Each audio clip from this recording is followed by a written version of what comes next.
ஸ்ரீகிருஷ்ணாவின் அன்பு வணக்கங்கள். தமிழ் புத்தாண்டு ராசி பலன் 2026 27ஆம் ஆண்டுக்கான ராசி பலன் கடக ராசிக்காரர்களுக்கு எப்படி இருக்கும் வாங்க பார்க்கலாம். வரக்கூடிய தமிழ் வருடத்தின் பெயர் என்ன அப்படின்னு பார்த்தீங்கன்னா பராபவ வருடம்.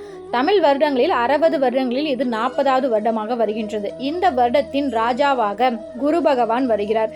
இதன் மூலம் 12 ராசிக்காரர்களுக்கும் பல நன்மைகள் நடக்க போகின்றது. குரு அப்படின்னாலே மங்கள காரகன் அப்படின்னு அர்த்தம். ஒவ்வொருத்தரோட வாழ்க்கையிலுமே வீடு கட்டுறதுல தடை இருக்கிறது. தடைப்பட்ட அனைத்து நல்ல விஷயங்களும் ஒவ்வொன்றாக நடைபெறும். அது மட்டும் இல்லை, விவசாயம் தலைக்கும், பால் வளம் பெருகும், நோயற்ற வாழ்வு இருக்கும், மகிழ்ச்சியான சூழல் அதிகரிக்கும், லாபகரமான ஆண்டாகவே இந்த பராபவ வருடம் இருக்கின்றது. இந்த பராபவ வருடம் கடக ராசிக்காரர்களுக்கு எப்படி இருக்கும் வாங்க பார்க்கலாம். கடக ராசிக்காரர் பலருமே பெரிய நிம்மதியாக இருந்திருப்பாங்க. நமக்கு அஷ்டம சனி விலகிருச்சு அப்படின்னு. ஆனால் இப்போ அந்த அஷ்டமத்தில் ராகு பகவான் இருக்கிறார். அஷ்டமத்தில் ராகு இருந்தால் பெரிய பிரச்சனையாங்க அப்படின்னு கேட்டிங்கன்னா கண்டிப்பாக கிடையாது. ஆனால் ஒரு சில விஷயங்களில் கண்டிப்பாக கவனமாகவும் இருக்கணும். உங்கள் வாழ்க்கையின் அடுத்த கட்டத்திற்கு நீங்கள் செல்வதற்கான ஒரு காலகட்டமாகவே இந்த காலம் உங்களுக்கு இருக்கின்றது. குரு உச்சம் அடைகின்றார். 12 வருடம் கழித்து கடக ராசியில் இந்த ஆண்டு குரு உச்சம் அடைகிறார். இதனால் உங்களால் நீண்ட நாள் ஆசை நிறைவேறும். அரசியலில் இருக்கிறவங்களுக்கு, சினிமாவில் உள்ளவங்களுக்கெல்லாம் மதிப்பு மரியாதை கூடும். கடந்த ஒரு 5 வருஷ காலமாக என்னெல்லாம் உங்கள் வாழ்க்கையில் சாதிக்கணும் அப்படின்னு நீங்கள் நினச்சிங்களோ அது அனைத்துமே இந்த ஆண்டு உங்களுக்கு ஒரு நல்ல மாற்றம் ஏற்படும். பதவி மாற்றம் எதிர்பார்த்தவர்களுக்கு நல்ல பதவி மாற்றம், உயர் பதவி, இடமாற்றம், ஊர் மாற்றம் அனைத்துமே உங்களுக்கு சாதகமாக இருக்கும்.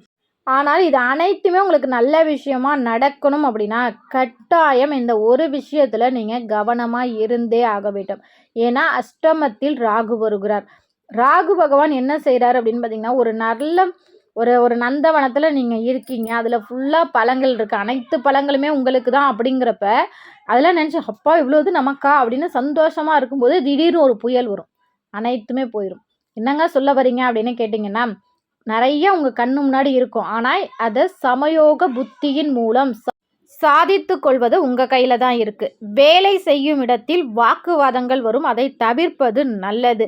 அதே மாதிரி குடும்ப விஷயத்திலும் கண்டிப்பாக சண்டை வரும். கணவன் மனைவியிடையே விட்டு கொடுத்து செல்வது, பெரியோர்களிடம் வாக்குவாதங்களை தவிர்ப்பது நல்லது. இந்த ஆண்டு முழுவதும் நீங்கள் எந்த இடத்துல பேசணும், எந்த இடத்துல பேசக்கூடாது அப்படிங்கிறத நீங்கள் தெரிஞ்சு நடந்துக்கிட்டிங்கன்னா உங்களுக்கு அனைத்துமே நல்ல பலன்களாக வரும்.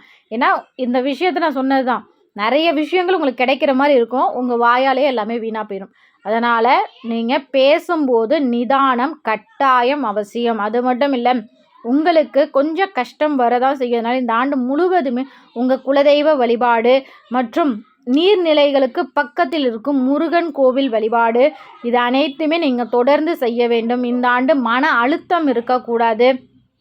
எதாக இருந்தாலும் பார்த்துக்கலாம் அப்படிங்கிற ஒரு தைரியத்தோடு நீங்கள் இருக்க வேண்டும்.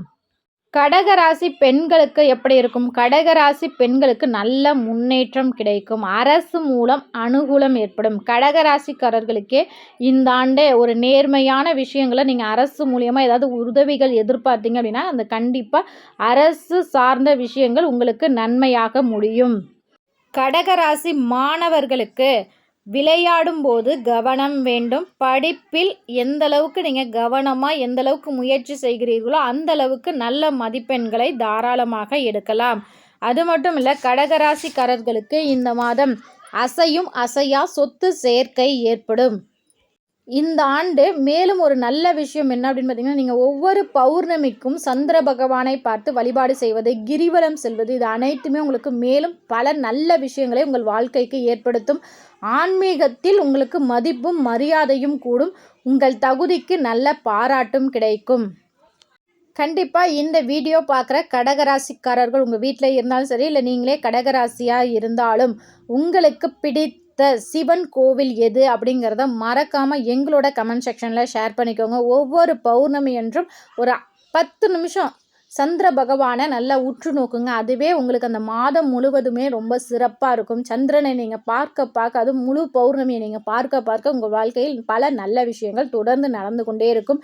இந்த வீடியோ உங்களுக்கு பிடிச்சிருந்தா மறக்காமல் ஒரே ஒரு லைக் மட்டும் பண்ணுங்கள். இது உங்கள் ஸ்ரீ கிருஷ்ணா யூடியூப் சேனல். நன்றி, வணக்கம்.